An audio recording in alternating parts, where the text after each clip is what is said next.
Yeah, thanks very much. Thanks so much for the invitation and also for everyone's participation. The title is called Depoliticizing Social Media, and it's a question mark.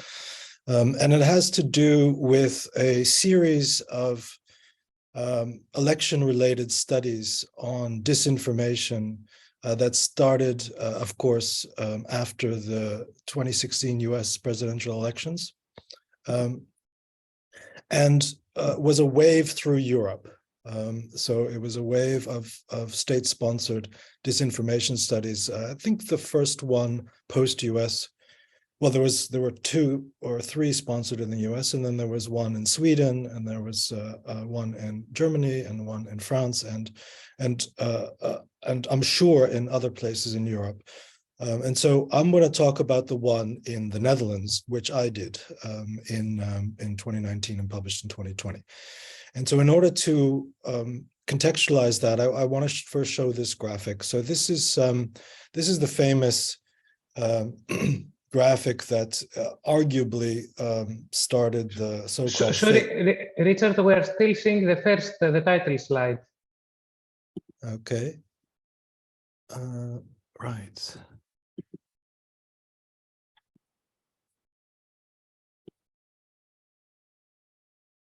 Now, do you see a graphic? Yes. Okay, good. Thank you so much for pointing that out.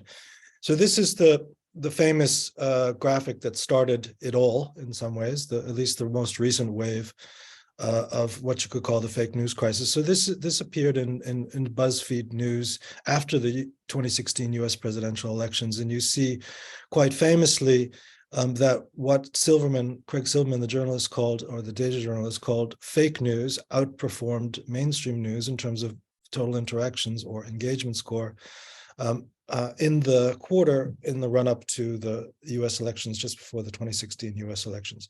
Now, what's interesting about this is not only how it sort of marks the symbolic birth of the most recent fake news crisis, but also it has a method, which is kind of interesting to think about. So this method is something I'll talk about because we applied it in part. Now, just to move to the Netherlands, so there was an election in 2017, and there was no national study commissioned on the amount of fake news and or disinformation, foreign disinformation. There was a study done, by the leading Dutch newspaper, quality newspaper called the NRC Handelsblad, and they did something similar to Silverman, and they found that actually there's no big problem. There's no problem at all, in fact, in the Netherlands. So this is 2017. However, a couple of events occurred which stirred public sentiment and also governmental sentiment about a concern for foreign disinformation in particular. The first one was the Ukraine referendum, which the Dutch, because of all kinds of sort of quite mysterious sort of information campaigning, let's call it, the Dutch voted against the Ukraine joining the EU in this sort of special relationship that the referenda across Europe were about. Secondly, there was a terrorist attack at the Brussels airport, and there we saw for the first time, it seems that we confirmed that there was sort of Russian, there was Dutch language or Flemish or both language information campaigning on Twitter, influence campaigning, and then of course there was the MH17. Where the Malaysian Airlines flight departing from Schiphol and Amsterdam was shot down over the Donbass region. And so these events together sort of stirred sort of Dutch public sentiment into thinking that we should study the extent to which there will be foreign disinformation meddling in the Dutch elections, 2 of which took place in 2019, the provincial state elections, as they're called, so elections of the provinces, as well as the European parliamentary elections. So I was asked with some colleagues to undertake an empirical study and answer the question, this is it, to what extent does foreign disinformation or so-called fake news resonate in social media around the run-up to these elections. Now, the first thing that we thought about was, well, what is this sort of fake news? And this is Silverman's quite famous definition, where he takes considers sort of four genres of information as constituting this notion of fake news. Sort of this disinformation, which is malicious, conspiracy, which is interesting because as a particular kind of information. Front group campaigning. This is something that people oftentimes, it's an American term, I think, but it's fake organizations, fake NGOs, as well as what Herman in the New York Times in 2016 famously coined as hyper-partisan, as this sort of kind of new category of information, which Herman defined as openly ideological web operations. And this was something that the Silverman included. Now, what he didn't include is what in the Netherlands we would call tendentious, or you could, I mean, it's quite sort of tabloidy, it's like shock blogs trying to, or this sort of a Dutch term, but trying to information sources trying to shock. And oftentimes commercial sources. So I think in some ways, like, sort of Fox News in the US would sometimes would be tendentious and sometimes cross that line into hyperpartisan. And so there's a question of where this line is drawn. And so what's interesting is then if you look at how Facebook, of course, got into this discussion and use the word not fake news, but use the word false news. And Zuckerberg himself oftentimes spoke in terms of what he called hoaxes. And he said there's the amount of sort of hoaxes on Facebook is quite low. But of course, what he was doing was he was removing the hyperpartisan from the definition and also giving a new term for it, false news. Similarly, the Dutch journalists from the Quality newspaper I talked about in 2017, they also use this definition. They use it as false, as opposed to quote unquote fake, and therefore hyperpartisan, deleting again hyperpartisan from the definition. Okay, so what did we do? Well, we followed Silverman, perhaps at our peril, which I'll get to in the conclusion. But what we did do one thing, we changed the term because we were noticing that fake news as a term, of course, was very politicized. So we used the Oxford Internet Institute's term of junk news. And junk news is interesting because it connotes junk food. Sort of unhealthy to consume, like attractive. Okay, so attractively packaged, and you could argue that a lot of this hyperpartisan stuff is, like attractively packaged in the sense of clickbait or cliffhangers or things like this. So that the attractively packaged take it a specific type of attraction. But anyway, but then in some ways unhealthy to consume. The rabbit hole thesis, the filter bubbles we just heard about, the echo, arguably this sort of bit unhealthy to consume. In any case, what we did is we did a genre analysis. So we're from the humanities. We did a genre analysis and looked at the top. So we used Silverman's method. We made lists of the names of politicians, the names of social issues. We used generic words, and then we queried them in BuzzSumo, which is this marketing tool, market research, which Silverman also used. So you get back web URLs ranked by interactions of posts on Facebook. So we're not using CrowdTangle here, or we're not using the Facebook API. I don't know if it was still available then. I think not. But we're using Silverman's technique, the data journalist's technique, and then we categorize them with a form of intercoder reliability scores, and what we did was a study across a number of platforms. It was a cross-platform study. So Facebook, Twitter, Instagram, et cetera, et cetera. And so what I'm going to just show you briefly is the Facebook results, and then I'll conclude. So for Facebook, just a reminder, this was the picture in the US in the run-up to the US elections, and in the Netherlands, this is the picture.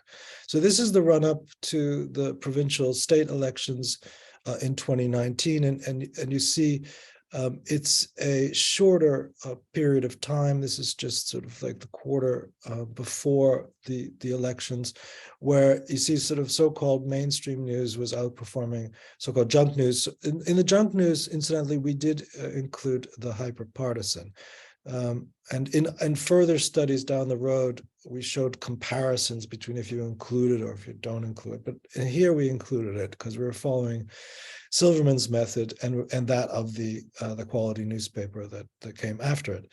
And so in some sense, we found the same as previously. However, the amount of junk news had increased, at least compared to what the NRC, what the journalists had found if we corrected and added in hyperpartisan to what they found. But this is a footnote. But whilst we had that overall finding, it wasn't the case, of course, for every politician and for every issue. So in some cases, so what we found were there were particularly sort of issues that you could call divisive issues, where so-called junk news outperformed, and there were particular politicians which you could call divisive. So for climate change, for migration, things like this, and for particular populist politicians, also there was the so-called junk news outperformed.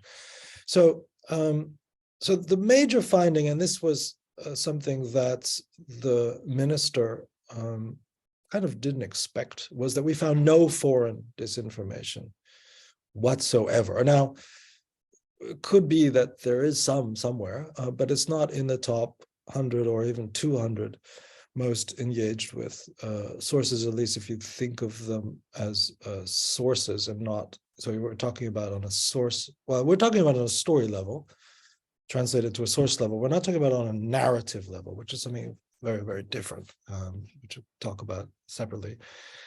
So now, of the junk news type, it was the hyperpartisan that was the best performing. And of course, if we had removed hyperpartisan from that, then we probably would have had infinitesimal, like very, very small amounts of what we call junk news, or what could be called false news. So we found these were, I mean, this is a summary of the findings overall across all of the various platforms. So we didn't find any foreign disinformation. There are a few sources which are quite dubious or questionable, and they still exist in the Dutch sort of political online spaces across social media. There are a couple of sources whose provenance is very hard to figure out. So there could be some, but we found in fact none. And then going from platform to platform, there are some specific findings. I mean, one that was kind of alarming was the amount of extremism in the Dutch language space, especially on 4chan and to some extent on Reddit. In no platform did we find sort of like, let's call it the absence of problematic information, or very, very low quantities. So you know, there is sort of an issue there. Now, what we were asked to do, and then I'll sort of slowly move to the conclusion, is to give policy recommendations, and a lot of the policy recommendations we wanted them to be linked directly to the empirical findings, and so because we found this, we found polarization, we found sensitive issues, we found also particular sensitive issues that weren't just election related, that we found them that were sensitive in some ways for longer periods of time. And so we called for sort of their study. We also called for, we noticed that some tendentious sources would allow in their comment space extremist sources to post links and things like that. So we called for these, especially the tendentious sources. There are a couple of famous sort of shock blogs in the Netherlands, to not allow extremist content or to not engage with it, even like in a sort of, oh, this is interesting. Let's see what they have to say. Also in the new format on YouTube, this kind of this sort of blood sport debate sessions made famous by people like Joe Rogan now on Spotify.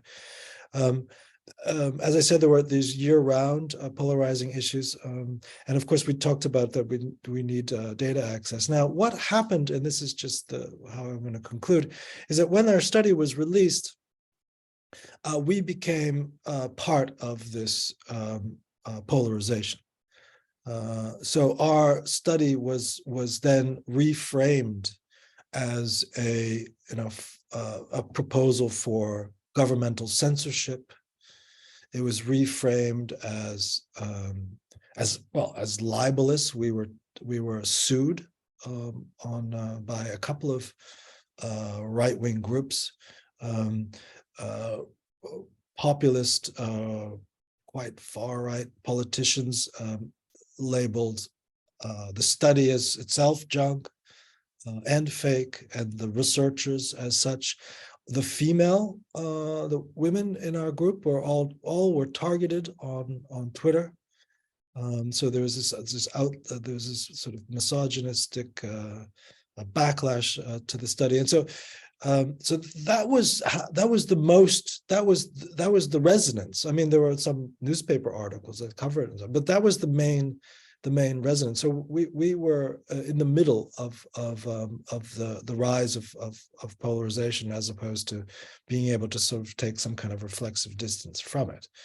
And so what we took away from it was the need to, first of all, the rhetorical, so like whether fake news or junk news wasn't appreciated in the least bit. So these sorts of studies, I mean, and also the government asked us, could you depoliticize this further? Like, how do you depoliticize polarization when you're finding it to be the product of one portion of the political spectrum? And so do you no longer name these parties? Do you no longer name which sort of particular issues are sensitive to which part of the political spectrum? So must that be the case? And so this is a question of not just depoliticizing social media, but politicizing its study. That's it. Thank you. I have a question. So you mentioned the women in your group were attacked on Twitter. Do you think the fact that it was just on Twitter depends on the content in Twitter in general, or is it just like something that you can use any social media platform for? Well, I mean, there's been a couple of very well-known studies. One, in fact, by Amnesty International, about the amount of misogynistic sort of. So Amnesty studied female politicians and female journalists, and the disproportionate amount of trolling that they receive on Twitter. So it's a well-known problem on Twitter, and of course, it's currently being studied anew because of Musk's change in content moderation. But it's been a problem for a long time. So it's something that's typical of Twitter.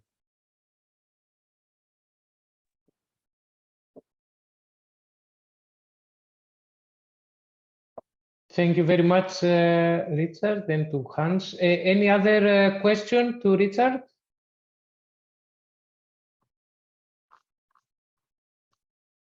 Okay, I would like to clarify something, Richard. I found it surprising that you became the target of of some attacks, because essentially your study didn't conclude with any, major disinformation finding or classifying some particular party or politician as linked or associated with foreign disinformation. So what was the main reason that they attacked you? Well, the reason was because of labeling. For the junk news labeling? Yes, exactly. That was the main attack. So that particular sources, and we're talking about quite extreme sources, in fact. So it wasn't well, there was one case where we were sort of sued for libel by one of them, which didn't go anywhere, by the way, that lawsuit. But it wasn't the sources themselves who were characterized as such. It was the characterization. So making such a characterization. And so of course then it's fed into this idea of censorship, potential censorship, or this idea of anti-free speech, of course. And we didn't, there was in fact a chapter that actually discussed this this particular issue of what do we do when we're accused of being anti-free speech, when in fact we're not anti.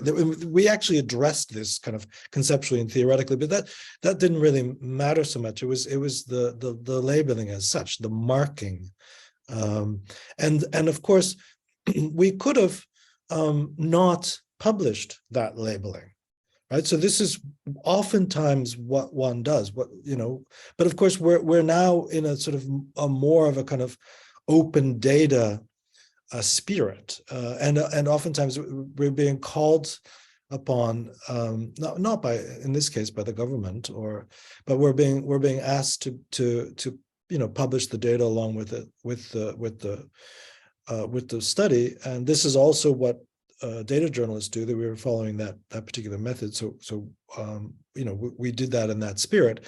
And it was like, let's call it the supplemental data. I mean, it wasn't supplemental, but it was that type of data that led to, and the fact that we're characterizing sources, and thereby that we were attacked.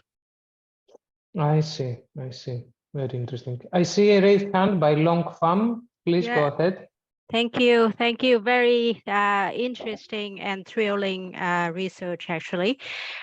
So my question is that, will you have any contingency plan before this research is being done? And then how, after the attack happened, how the institution support you as a research team to deal with those issues arising after the research is being published? Well, we have received training from especially extremism researchers, and so we have, there are some rules of thumb which we learned in advance.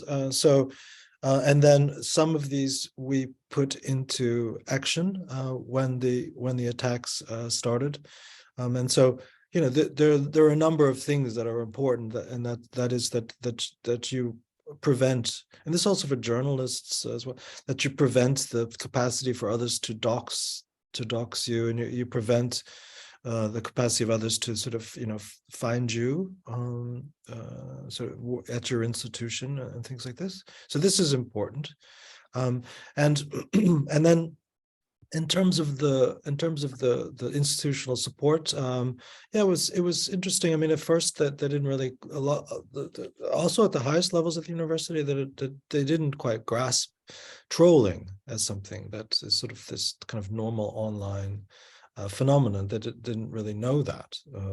And so when a number of people were calling the university and like demanding to get me or other researchers on the phone, we would then almost be kind of I don't know, sort of the university would say, well, why aren't you responding? You know, like what's wrong with, you know, like why, you know, and we tried to explain it. So once we did, they sort of understood that it was a harassment campaign.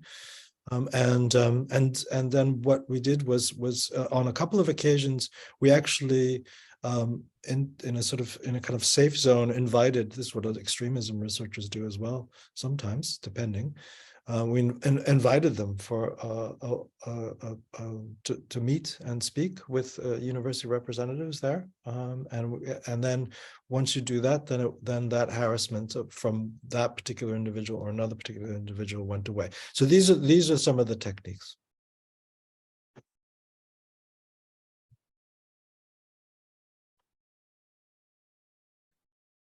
Very good. Is there any other last question? Okay, thank you again very much, Richard. That was really, really interesting and insightful.